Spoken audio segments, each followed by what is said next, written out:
Hello everyone, welcome back. We are here again at Female Founders through the pandemic. This is a little series I came up with during the coronavirus emergency and lockdown, and I thought to talk about my suppliers and my partners and the people I work with and some of my clients who are all women, strangely, to talk about how they're going through this. How were the businesses affected? What changes did they have to make? And how are they doing now? So today's guest is a very international guest. And as you know, I let my guests introduce themselves. So over to Chenoa. Hi, thank you, Fran.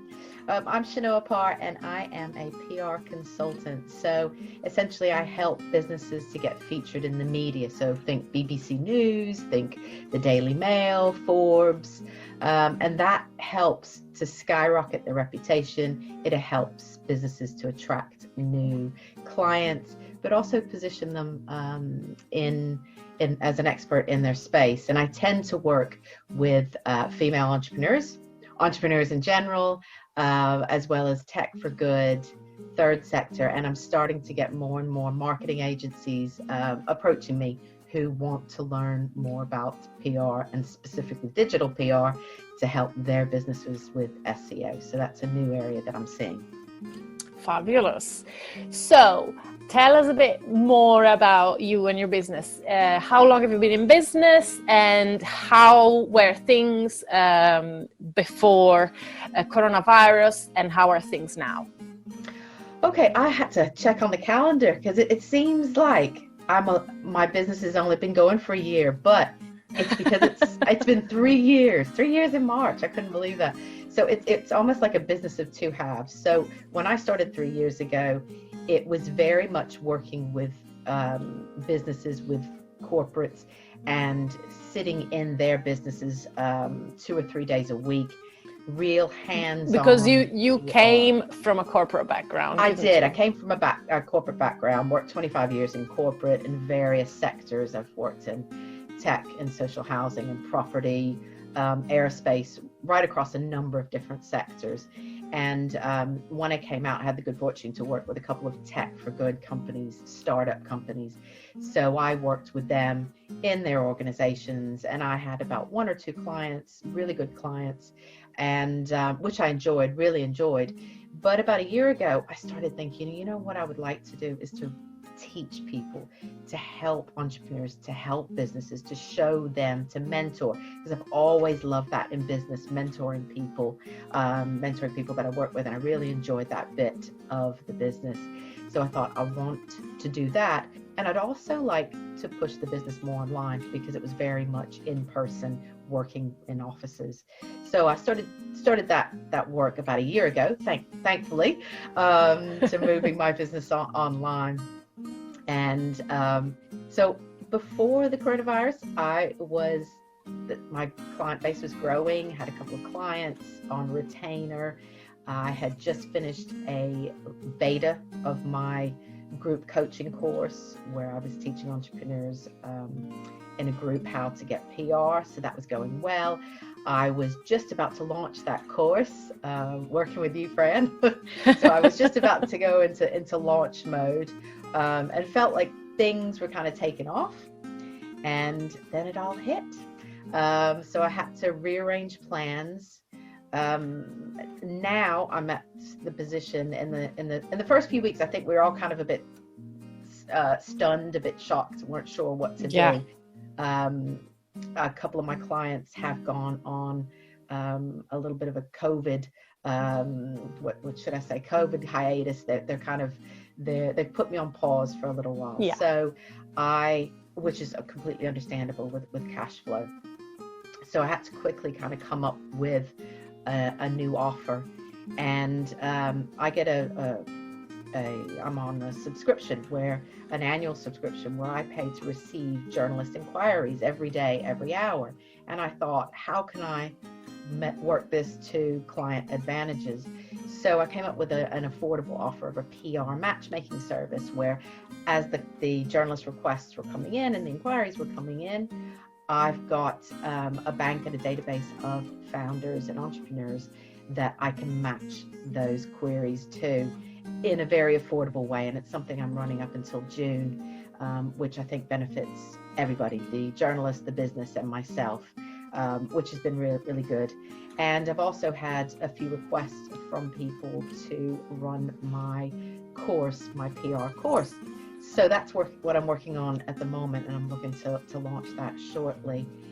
But also what I've managed to do is to help a charity as well, help one of my friends to get her message out there and to help with the PR for her something that she set up.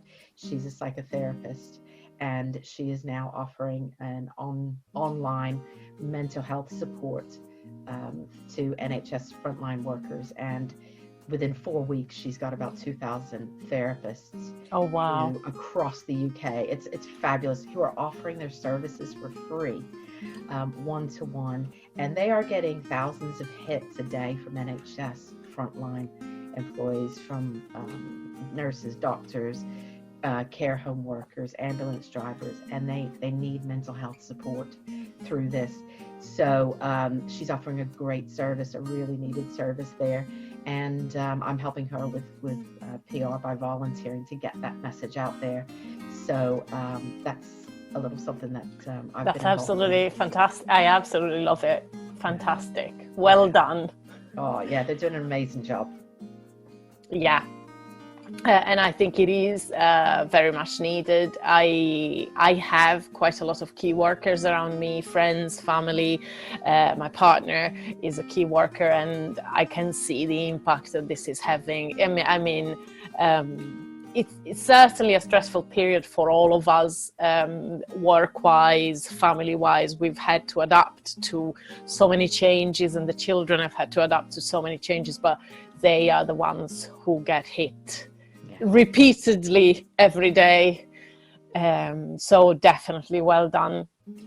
So of all these changes that you made, so the matchmaking service that you came up with, and obviously your course, which you were actually ready to launch but took a little break, let's say that, of all the changes and the adaptations you had to make, is there anything that you're looking at it and you think, oh, why haven't I done this before? This will work even outside of the current situation. So even when we go back to normal.